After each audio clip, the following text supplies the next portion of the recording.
আজকের বিশেষ বিশেষ খবরগুলি হলো উত্তরপ্রদেশের গোন্ডায় লাইনচ্যুত চণ্ডীগড় ডিব্রুগড় এক্সপ্রেস, উত্তপ্ত মালদহ, বিদ্যুৎ বিভ্রাটের প্রতিবাদ ঘিরে বিক্ষোভ, নাম না করে কি শুভেন্দুকেই খোঁচা মোদীর প্রাক্তন মন্ত্রীর, রাস্তা না ছাড়ায় সরকারি বাস আটকে মার চালককে। এবারে আসছি বিস্তারিত খবরে। উত্তপ্ত মালদহ, বিদ্যুৎ বিভ্রাটের প্রতিবাদ ঘিরে বিক্ষোভ। মালদহের মানিকচকের ঘটনা ঘিরে তৎপর নবান্ন। মুখ্যমন্ত্রীর নির্দেশে তড়িঘড়ি রাজ্যের মুখ্য সচিবের ফোন গেল মালদহ জেলা শাসকের কাছে।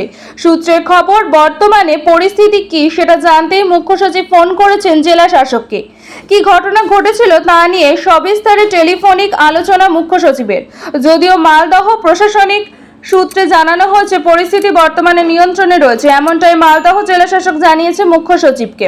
ঘটনায় কোনো রকম প্রশাসনিক গাফিলতি যাতে না থাকে সে বিষয়ে সতর্ক করে জেলা শাসককে প্রয়োজনে এলাকায় গিয়ে পরিস্থিতি দেখার নির্দেশ দিলেন রাজ্যের মুখ্য সচিব। পুলিশ ও গ্রামবাসী দুই তরফেই আহত হওয়ার ঘটনা ঘটেছে বলে এখনো পর্যন্ত খবর। মালদহ জেলা শাসক ঘটনার রিপোর্ট দিলেন মুখ্য সচিবকে।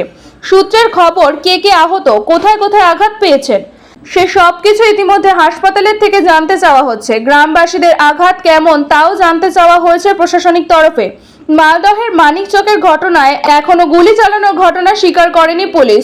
অবরোধকারী এবং পুলিশ দুই তরফেই জখম হওয়ার ঘটনা ঘটেছে বলে জানিয়েছেন মালদহের পুলিশ সুপার প্রদীপ কুমার যাদব।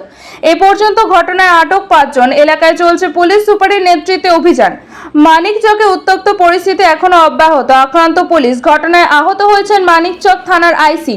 পুলিশের গাড়ি ভাঙচুর করা হয় বলেও খবর। শুধু তাই নয়, অভিযোগ নয়ানজুলিতে পুলিশের গাড়ি ফেলে দেয় উত্তেজিত জনতা।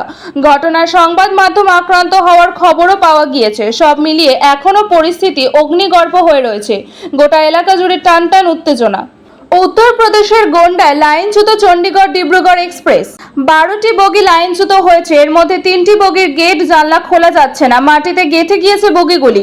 এই বগিগুলিতে আটকে থাকতে বহু যাত্রী। এই বগিগুলি বের করতে পারলে তবে হতাহতের আসল সংখ্যা জানা যাবে। রেল মন্ত্রক সূত্রে খবর, 12টি বগি লাইনচ্যুত হয়েছে। এই সংখ্যা আরও বাড়তে পারে বলে আশঙ্কা করা হচ্ছে। ডিব্রুগড় এক্সপ্রেসের সুরক্ষিত যাত্রীদের জন্য করা হলো বিশেষ ব্যবস্থা।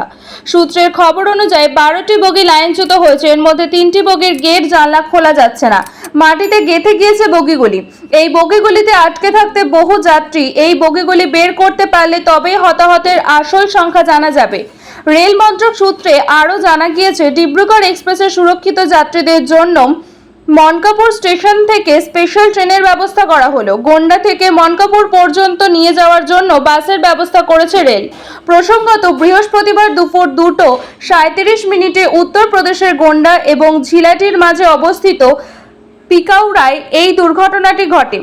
অসমর্থিত সূত্রের খবর, ইতিমধ্যেই এই দুর্ঘটনায় 2 জনের মৃত্যু হয়েছে, আহত কমপক্ষে 20 জন।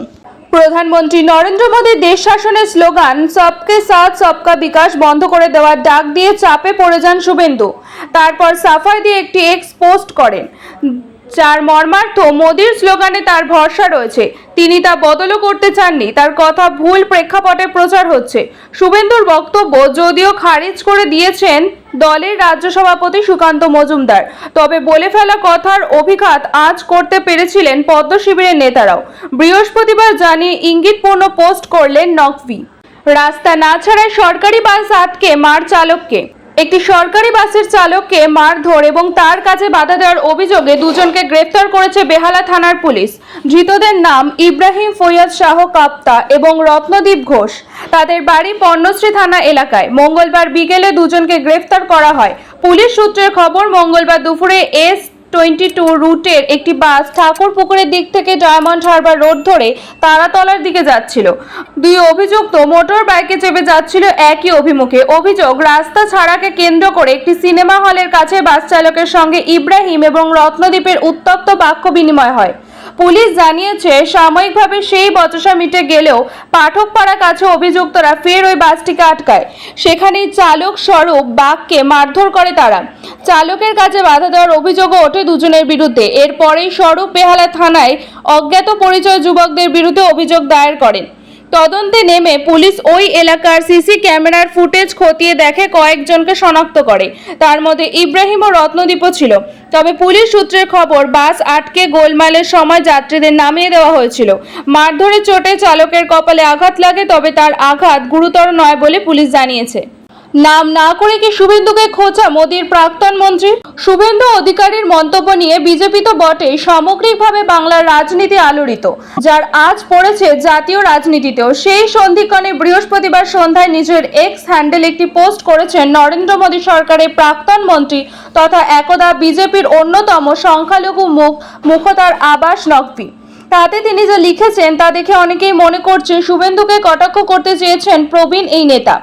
যদিও পোস্টে কোথাও শুভেন্দুর নাম উল্লেখ করেননি নকভি, তবে কৌশলে অধিকারী শব্দটি ব্যবহার করেছেন তিনি। রাজনীতিতে সময়ের একটা মাহাত্ম্য আছে বলে অনেকে মনে করেন।